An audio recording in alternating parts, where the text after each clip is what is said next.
Oh, hey, you caught me reading. This is a toilet. It happens to be a used toilet, but that's too much information.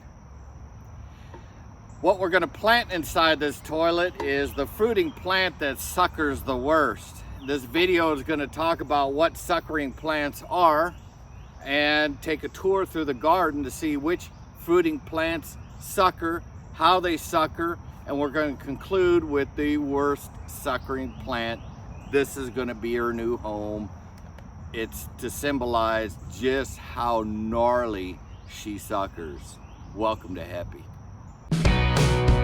We're going to take it up a notch. She has slightly different walls. I'm curious to know if I'm going to get right down here. You can see that ladybug larvae. Pull the thing down like a monkey. So suckering, let me put down my reading. Suckering is when a plant spreads out underground and then pops back up. All trees spread roots underground, but suckering plants, and we're all about fruiting plants, so suckering fruiting plants will spread and pop back up. We're also going to take a look at the Pawpaw persimmon, which is more of a tree that spreads in a colonal type fashion and pops back up. Not too worried about the pawpaw or the native persimmon tree. They're easier to handle. What's not so easy to handle is a fruiting plant that spreads far away from the parent plant, pops up, and just keep spreading, popping, spreading, popping. Some of those plants will interfere with the growth of other plants, and that's where suckering, a vigorous suckering plant, becomes somewhat of a problem. We're going to talk about what that means when we highlight the fruiting plant that suckers the worst. So let's take a tour around the garden. Let's look at suckering plants. I'll describe how far they sucker. We'll look at the suckers. We'll look at the parent plant and we'll look at the suckers, and you yourselves can see how various fruiting plants sucker. Check out the chapter description down below. Those are the plants we're featuring, and you can jump ahead and see the worst one, but we hope you learn something by looking at these different fruiting plants. Hit the like button, subscribe to our channel, hit the notification button as we show you, as we learn about these 450 different fruiting plants that I've targeted for this to be planted at this property. Some will sucker, some will not, some will end up in a toilet, and you'll see one that ended up in a repurposed wheelbarrow. The Jujube. Here's the sucker, and mama plant is back here. Mama plant is maybe 9 foot tall. She suckers and spreads about within 6 to 8 feet of this plant. And what we did earlier this year in winter is took root system out, the suckers, and potted them, and I'm happy to report that they are growing very, very well. And what may be very hard to see is that she started flowering. With the few suckers that have come up, they're easy to pull out of the ground, easy to pot, they keep growing, and these are something we could put up for sale here in fall 2023 or spring 2024 and monetize it. Makes a wonderful fruit, about the size of a date, has a single seed in it, just like a date. The flavor and texture is identical to an apple, but the best tasting apple you ever had. Super sweet. So this girl's not going in the toilet. She suckers politely, and we can monetize the suckers. This is the American hazelnut. She suckers, but so far, now this plant's very young, but so far the suckering is very, very polite also. And I have a feeling that these would be easy to pull out of the ground. You're just gonna have to get some root system. And I don't know if you can see, but there's another, the youngest one that's suckering is right here. As this American hazelnut matures, I'm pretty sure I'm gonna have a pretty gnarly patch of American hazelnut here, and I think that's okay. The question is, how far does she spread? Because the suckering plant that goes in the toilet is one that's got zero control and bolts underground. The American hazelnut is not going in the toilet.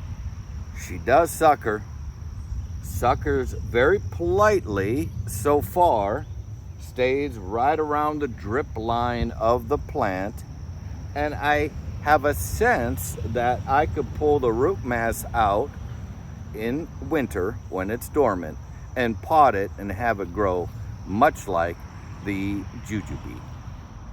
Elderberry, is she going in the toilet? Well, she's a little too big for the toilet, and not all elderberry are created equal. This is a Bob Gordon elderberry. I just did a video on it the other day. She suckers, she spreads. Some spread quickly. That is the Bob Gordon cultivar, at least here at Heppy. We have the John's elderberry, and it suckered very little and grows more erect and kind of like in place. We have the red, the blue, and the black lace elderberry. I'm a little apprehensive about where to plant them, so they're actually still in pots and not exactly thriving in pots. Elderberry love to be set free, and they may sucker quickly and aggressively like the Bob Gordon, or very little like the Johns. This one won't be going into the toilet, but it is definitely a suckering fruiting plant. This is the chokeberry plant, and for very little money we planted a row of 10 of them. They're relatively young. They're about 3 years old in total age. We bought them as little bare roots. Bare root fruit trees cost nothing. Check out that video. It's one of the most nutritious fruits you could put in your body. Chokeberry, like, it's proven medically to do like 1 million positive things for your body. In the upper garden, we have 4 mature chokeberry plants, and they this year started suckering. But the suckers are very, it's more like an extension from the base of the plant, where they just kind of broaden the base because it's kind of bushy. It just kind of grows sticks out the bottom at the ground, sticks, branches, and then it'll kind of like work another one. It seems like after maybe 5 years, it'll work another one a little further away from the base. Another one will come out, and maybe another one out in here, but very contained around the base of the plant. The chokeberry is another suckering fruiting plant, but we invite the suckers of this plant because there's few of them, and because this plant is so incredibly, the fruit is so incredibly nutritious, so incredibly good for human health. The chokeberry is not going in the toilet for sure. There are trees that spread out laterally underground, and the 2 all-stars are the native persimmon and the pawpaw tree. They're like a colonal, something along that line, a colonal root system. It's hard to tell. It's kind of a low light sort of a day, but this is a native here. And many of these trunks, that one with rope on it. And let's take a look. We got to look out. See, that's where the turtle laid her eggs. And we had to reduce the height of these here because we're growing some truffle producing oak tree. So we need to make sure that that girl gets light. But this is what it looks like. This is just, they pop out of the ground, and Here and there, you're gonna see young ones pop out, and I sort of have to tear out the roots. So this is a little baby pawpaw tree, and she's just looking absolutely gorgeous. I mean, the growth on that is just freaking nuts. And the mama plant is behind her. Native pawpaw and native persimmon have their trees, and they grow in a colony, and they will spread underground. It takes time, and it depends on your soil. Cresthaven peach tree that just absolutely exploded, and a fig tree that absolutely exploded. They stay, they grow politely, they don't spread. Mints. Now, for purposes of Hepi, we consider a mint a edible plant. It's not a edible shrub, or it's not a fruiting shrub or a fruiting tree, but it's definitely something that provides us human benefit. This particular girl makes up awesome tea. We planted 2 1-gallon pots around the apricot tree, and it took a couple of years, but she slowly suckered and poked back up. Mints sucker in different levels of aggressiveness. A peppermint and spearmint, I think peppermint in particular, will really take off. She'll probably spread too. She's in a border area, but I don't mind this plant because it makes awesome flowers. The flowers are about to open up. I see a ladybug crawling around right over here, and it'll be loaded up with pollinators. Plus we get that human benefit from it, and we can monetize her. But they do spread, and they spread at different levels of aggressiveness. This girl is very polite, and she's definitely not going to end up in the toilet. Everybody honks around here. Well, I'm here to show you a suckering pollinator, but by the way, that is a clustered mountain mint. This is just a absolutely fantastic smelling and tasting mint plant. Tasting, we dry the leaves and have it for tea. The clustered mountain mint, by the way, just like the narrow leaf mint, will spread, but spreads very, very politely. This clustered mint gets absolutely loaded with bumblebees. Bumblebees go absolutely off on the clustered mountain mint. But I'm here to show you the milkweed. Milkweed is like the only food. I don't know about, I've read only food for the monarch butterfly, but I see monarch larvae on, I think it's dill or fennel. Anywho, the milkweed spreads really good too, but it's such a valuable plant and very benign type of growth. It totally suckers underground. It'll go and go and go. And let me show you a little runner action right here.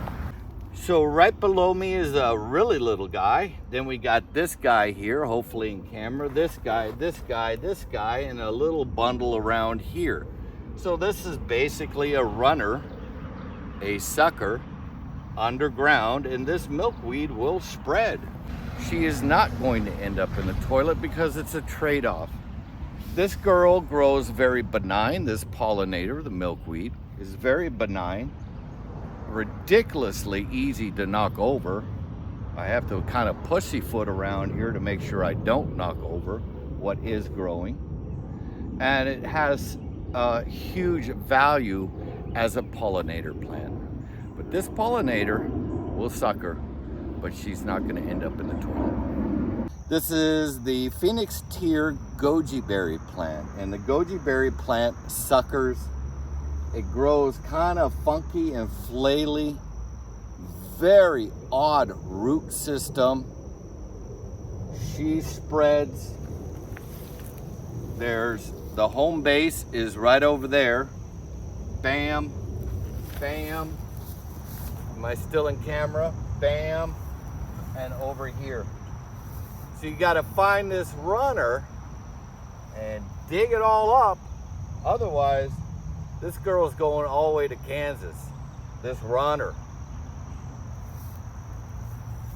Goji is sort of a little bit of a disappointment for me because there's this combination of suckering, and you really need to keep them pruned really well. Otherwise, they just kind of turn into like the top of a joker's hat, where it's just limbs are just kind of flopping over like this all the time. So they need trellising.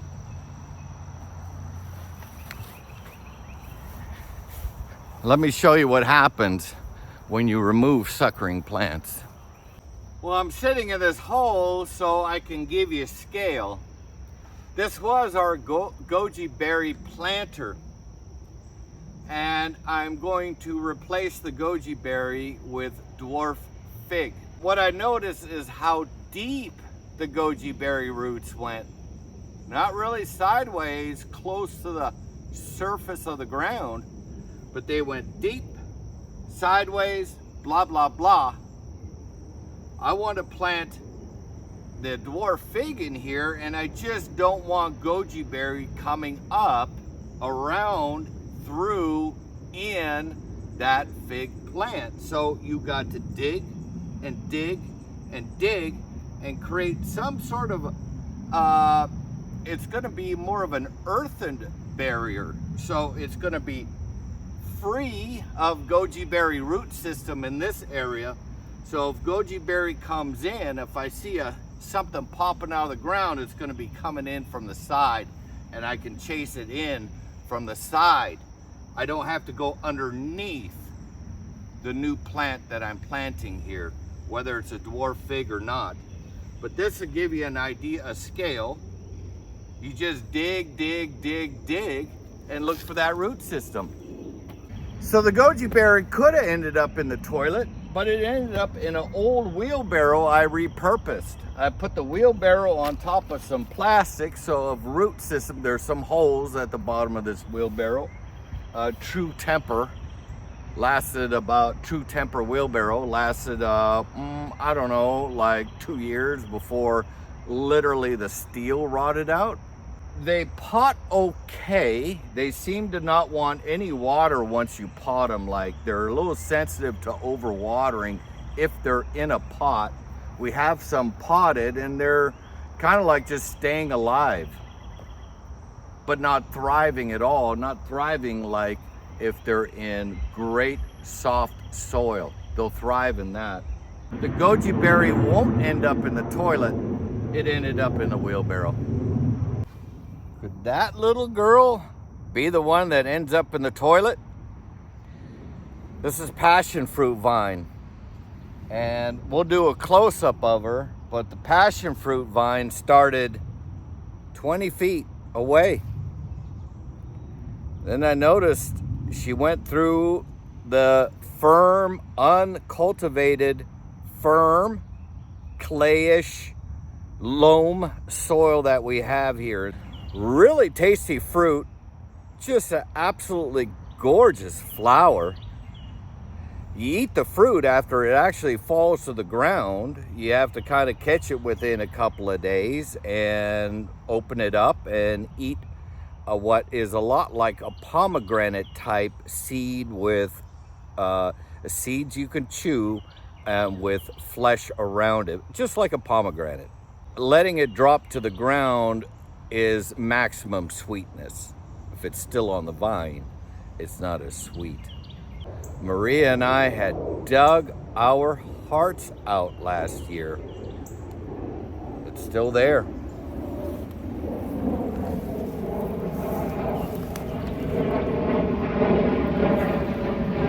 This is another piece right here. It's a very, very thin little root system. Super thin and down pretty deep. That's what makes her particularly scandalous. I saw another piece over here.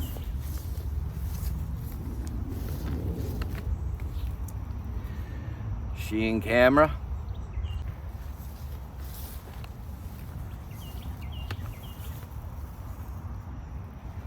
and this little girl in here. The passion fruit vine grows so vigorously that we are no longer planting it in a garden, and we're not selling it.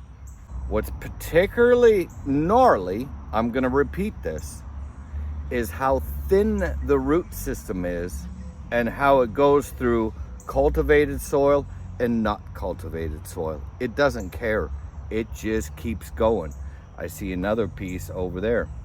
And so what we're doing is just literally going after it everywhere where there's a little girl popping out of the ground. We just dig it up and very carefully follow the root system and remove it.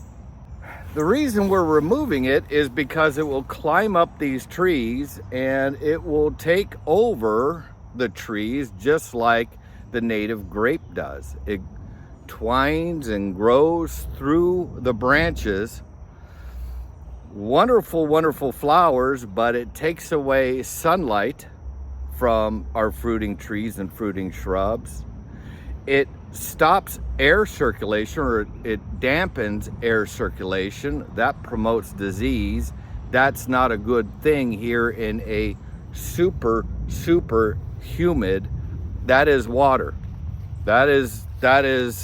This is just water off of me. And it's shady-ish. It's a cloudy day, but it is just swampy, hot, humidity. So air circulation is really important. That's why pruning and keeping the center of a tree open is important, because you want that air circulation. So we're just not big on viney renegade plants growing through the garden and climbing up and climbing all through fruiting trees and fruiting shrubs. Well, this is going to be the home for the passion fruit vine. We'll modify the toilet by drilling a couple of holes, strategic holes through the ceramic very carefully. Make sure we have drainage. Underneath the toilet, we're going to have some sort of full-blown plastic liner, not landscape cloth. I'm talking about just sterile, crappy plastic to keep those roots from getting out the bottom of the toilet and suckering, popping up, suckering, popping up. I hope you learned what suckering is, how they spread underground, how far they spread underground, and a little bit about the steps we take to remove suckers before we plant any new plant. Hit the like button. Please subscribe to our channel as we continue to plant that list of 450 edible / fruiting shrubs, ground cover, trees, anything and everything that gives us human health here in Zone 7. Take care of yourself. Take care of someone else if you can. I love you. Take care.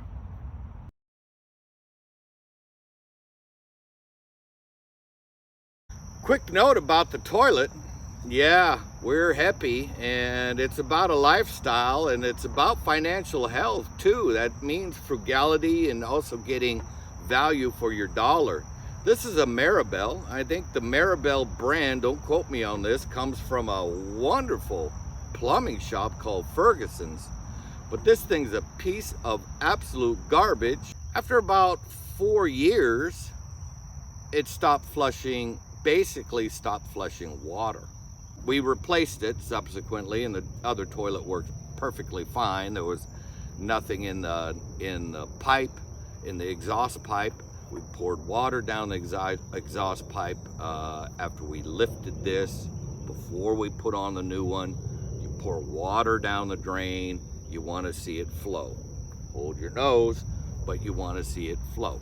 My hypothesis is that the ceramic coating is so poor, and perhaps the water so hard, but this is the only brand that died. It's the only brand we bought that's Maribel.